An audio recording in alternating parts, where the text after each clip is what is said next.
আমি আজকে ছবি তুলতে পারবো। ছবি তুলতে পারবো না মানে? এটা কি ফাইজলামি শুরু করছো? Is it fun? হ্যাঁ, আমি কি সবসময় এরকম করি? আমি আপনার কথা শুনি না? মানুষের একটা সুবিধা থাকতে পারে না?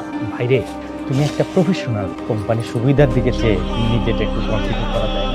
শেষ পর্যন্ত এক্স গার্লফ্রেন্ডের বিয়ে উপলক্ষে ফটোশুট করতে হচ্ছে। এইসব কথা আমাকে বলছো না। তোমাকে বলবো না তাহলে কাকে বলবো? আমার এক্স বয়ফ্রেন্ড বলে কথা।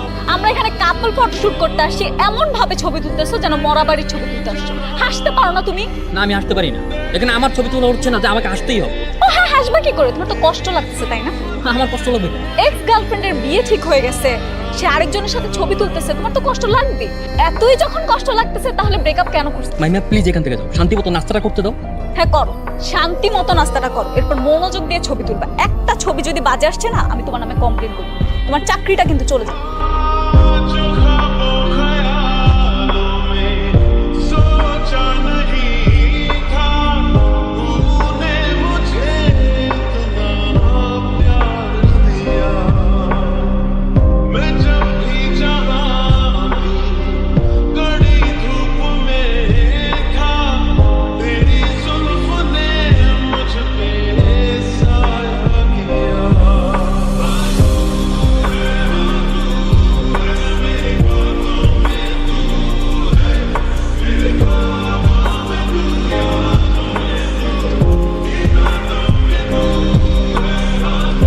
আমাদের বিয়ের সময় যখন গায়ে হলুদ হবে তখন কিন্তু আমরা অনেক মজা করবো। আমি হলুদ রঙের শাড়ি পরবো, সবাই আমাকে হলুদ মেখে দিবে, কত মজা হবে। ভাবতেই কেমন শান্তি লাগে। কিন্তু তুমি তো আমাকে দেখতে পারবে না। কেন কেন দেখতে পারবো না কেন? কারণ হলুদের দিন ছেলেরা ছেলেদের বাড়িতে থাকে আর মেয়েরা মেয়েদের। তুমি এখানে, সবাই তো নিচে অপেক্ষা করছে। তুমি আসছো কেন? হলুদ নিয়ে এসেছি। তুমি না বলেছিলে নিজের হাতে আমাকে হলুদ লাগিয়ে দিবে? লাগিয়ে দাও। মাহিমা কেন বারবার আসো? কেন বারবার এসে কাটাকে নুনের ছিঁড়ে দাও বলো তো? তুমি বোঝো না? বুঝতে পারো না? সারাটা দিন আমাকে কষ্ট দেওয়ার জন্য যা ইচ্ছা তাই করেছো। কষ্ট? তোমার আবার কিসের কষ্ট? তুমি নিজেই তো বলেছো আমাকে বিয়ে করবে, তাহলে আবার কষ্ট কি? না, আমার কোনো কষ্ট নেই, কিছু না, এমনি কিছু না, এমনি। সব দোষ কি আমার? ভাবতাম যাওয়ার হয়ে গেছে। তুমি প্লিজ চলে যাও। আজকে তোমার গায়ে হলুদ দিতে তোমাকে আর আমার থেকে ঝামেলা হয়ে যাবে। কোনো ঝামেলা হবে না। তোমার মনে নেই সেদিন তুমি কি বলেছিলে? এখন কেন পাগল বলছো? দেখো মাহিমা, এখনো সময় আছে। প্লিজ প্লিজ তোমার জীবনের সাথে আমাকে আর জড়িয়ে রেখো। এবার তো একটু স্বার্থপর হও, নিজের কথা ভাবো, নিজের পরিবারের কথা ভাবো। এখনো সময় আছে। আমাকে ছেড়ে নিজের জীবনটাকে সুন্দরভাবে বোঝো। তোমার জীবন থেকে আমাকে মুক্তি দিতে পারলে তুমি ভালো থাকবে। আমি তোমাকে কিভাবে ধরে রাখবো বলো? আমার কোন সামর্থ্য তোমাকে ধরে রাখবো? আমি না করি চাকরি, না করি ব্যবসা, না আমার কোনো ভালো থাকার জায়গা আছে। সারাদিন রাস্তায় ছবি তুলে কি খাবা তুমি? তোমাকে খাওয়াবো কি, পড়াবো কি? আমার ছবি খাবা? হো, আমার তোলা ছবি তো তোমার পছন্দ। আমি কি করবো বলো? বুঝতে পেরেছি, আমাদের সম্পর্কটা ইতি টানতে চাচ্ছ, আমাকে তোমার জীবন থেকে মুক্তি দিতে চাচ্ছ, তাই তো? হ্যাঁ। ঠিক আছে, ভালো থেকো তুমি। আমি তোমার জীবন থেকে দূরে সরে যাচ্ছি।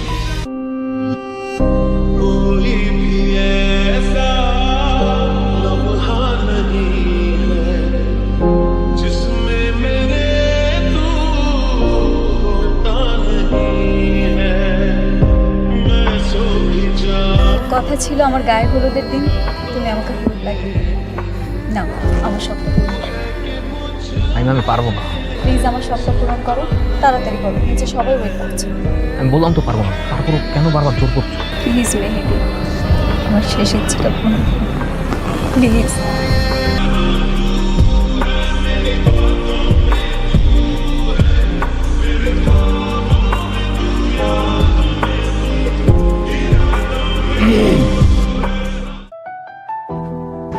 রাকিব, তুমি এখানে এত রাতে?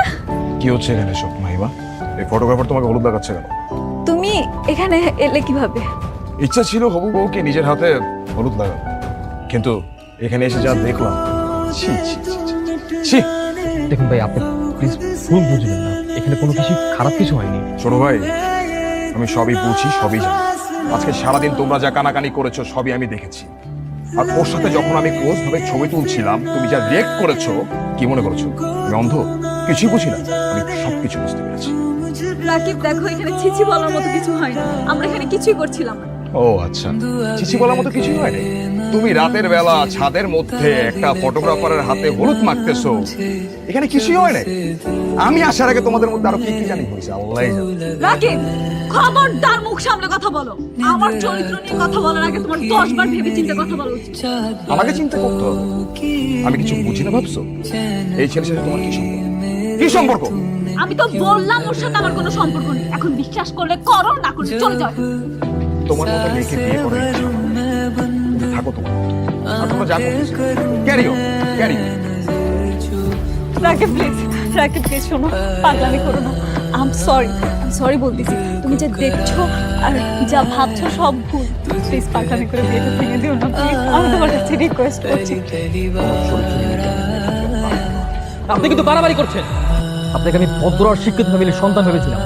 কিন্তু আপনার চিন্তা ভাবনা কতটা জঘন্য। মেহেদি, তুমি চুপ থাকো। বলতে দাও, ওকে সমস্যা কি? বলো বলো, কি বলতে চাও বলো বলো। কি বুঝতে পারছেন আপনি? কতটুকু জানেন ওর সম্পর্কে? কতটুকু জানি না। বেয়াদব, বেয়াদব ছেলে।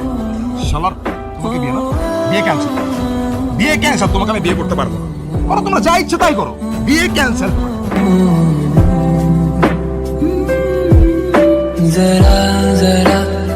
আজকে সন্ধ্যার আগে আমি কেন মরে গেলাম? তাহলে তো রাতের বেশ যদিটা হতে হতো। তোর একটা ছেলের সাথে রিলেশন আছে, সেই কথা আগে বললেই পারতি। বিশ্বাস করো, আমার রিলেশন নেই। আমি ছেলেটাকে শুধু পছন্দ করি না। আমি ওর সাথে কোনো কথা বলি না বাবা। তাহলে কেন তুই আজকে তার সাথে ছাদে গেলি বলতো? কোনো মেয়ে যদি তার সাবেক বন্ধুর সাথে ছাদে যায়, যার ঘরে একদিন পরে বিয়ে, এটা কি বলে মানুষ বলে? বাবা, আমি তো বললাম আমার ভুল হয়ে গেছে। আমি তো আমার ভুলটা স্বীকার করছি, আমি বুঝতে পারলাম। এখন স্বীকার করে কি লাভ? বিয়েটা তো ভেঙেই গেল।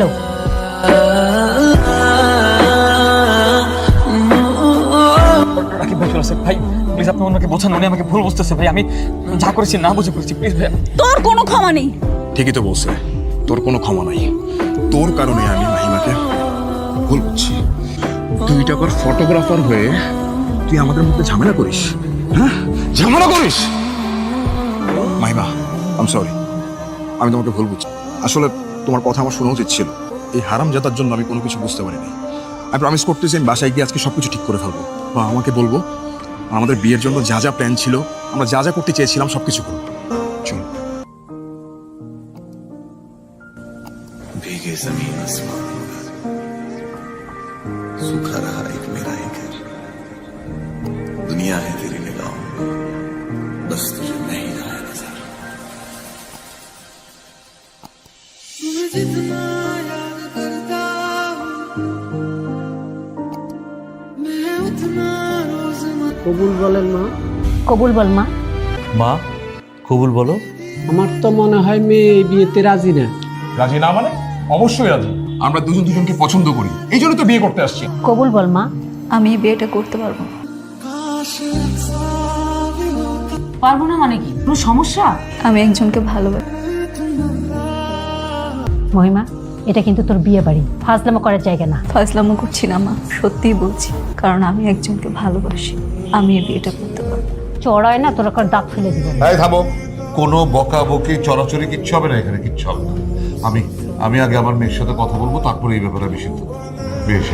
বিয়ে সাহেব আমাকে ক্ষমা করবেন বিয়ে সাহেব। আসলে আমার মেয়ের গায়ে আমি কোনোদিন একটা আছর পর্যন্ত দিইনি, আর তার এই চোখের পানি দেখে আমি আগে ওর সাথে কথা বলে তারপরে বিয়ের ব্যাপারে সিদ্ধান্ত নিতে চাই বিয়ে সাহেব। আচ্ছা ঠিক আছে, যেটা ভালো মনে হয় করুন, কিন্তু শুভ বিবাহের কাজটা সম্পূর্ণ করা উচিত। ঠিক আছে ঠিক আছে। মা বল মা।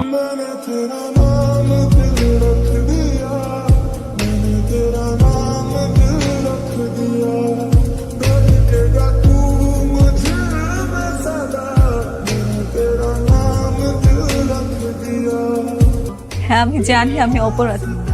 এখন তোমরা যা শাস্তি দিবে আমি মাথা পেতে নেব। কিন্তু সত্যি বলতে আমি মেহেদিকে অনেক ভালোবাসি। ওকে ছাড়া আমি বাঁচতে পারবো না। মানে কি? বিয়ে সাহেব, আমি আবারও ক্ষমা চাচ্ছি আপনার কাছে।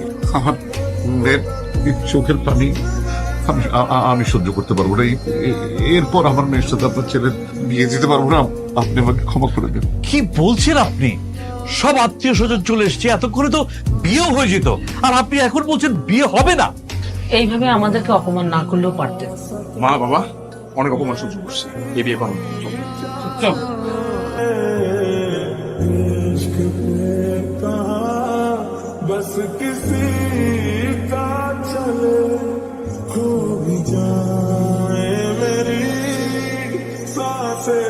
আজকে আমার মেয়ের সাথে মেহেদির বিয়ে হবে।